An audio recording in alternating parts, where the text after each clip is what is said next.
More than 9 months into his blockade of military promotions over the Defense Department's abortion health care policy, Alabama Senator Tommy Tuberville is now trying to play savior, reportedly telling his Republican colleagues yesterday, quote, "I got you all into this mess. I'm going to get you out." He told Politico he is considering dropping his months-long blockade, quote, "soon, but not today," leaving the path forward still unclear.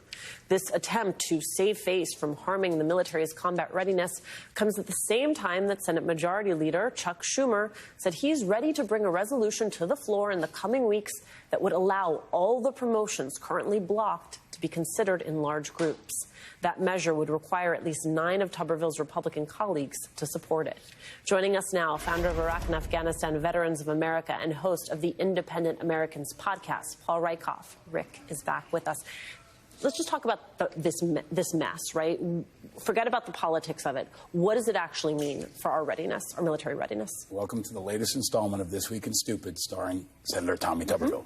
It means 445 units, military officers, and military families spent Thanksgiving under stress, in transition, without clarity, because of one radical, reckless senator that now is actually become toxic Tommy Tuberville.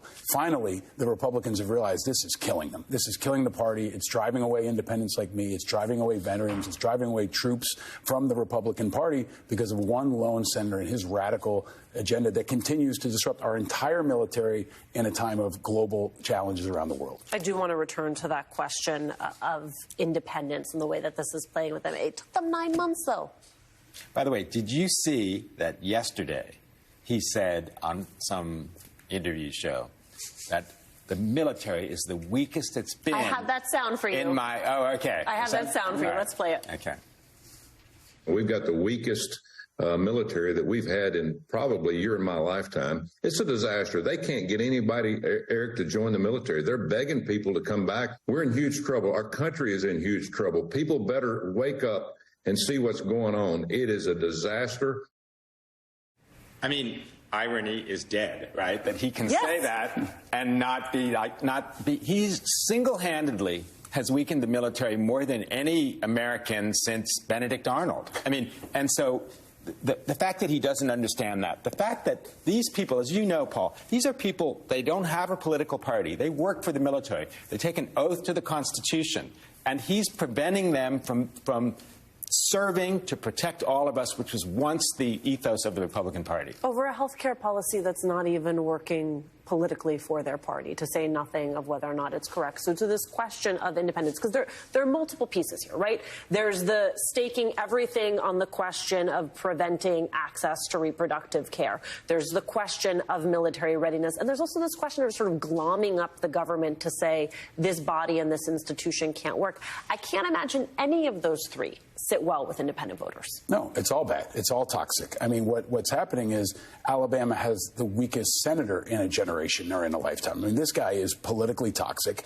He's driving away independents in droves, and his own colleagues have finally recognized it. It's the moderates and it's the veterans. It's people like Joni Ernst who are finally, hitting the rail on this and trying to get him in check. He can spin it however he wants. I mean, for 11 months, he's been ridiculous. He's been exposed to the entire country, to the entire world, and I think our military has been biting their tongue in so many important ways. It's a sign of their professionalism, but this is going to drive people away in an election year. This is going to impact Trump or whoever the Republican nominee is, and it's going to have tremendous downstream effects, not to mention the legacy effects it'll have on our military, where officers are going to leave, families are going to be disrupted, and just the general environment of stress. Imagine dealing with this on Thanksgiving. 400 families dealt with this on Thanksgiving because of one radical political hack.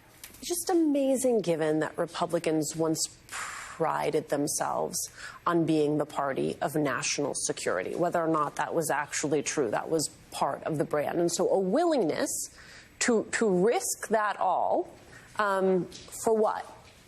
And by the way, that was part of Trump's alleged brand, the great military. Our military budget, by the way, is the equal of the next 9 countries combined. Our military is not weak. It hasn't been weak in any time during our lifetime. But I'm going to say a word now that's going to drive the remaining viewers away from the show. Great. Thanks, Rick. Go ahead. The filibuster.